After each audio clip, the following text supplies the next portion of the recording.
So today we will discuss how to issue a weapon to repair. Click on Issue to Repairs button. Now place fingerprint on Mantra device or enter issuing employee short name and click on Identify Issuing Authority button. It will display employee name along with his image. Now place fingerprint of weapon receiving employee or enter his short name and click on Identify Receiving Employee button. It will display receiving employee name along with his image.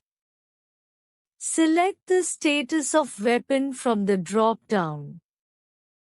Scan the weapon barcode and click on Issue button. Weapon issued successfully message will be displayed on the screen.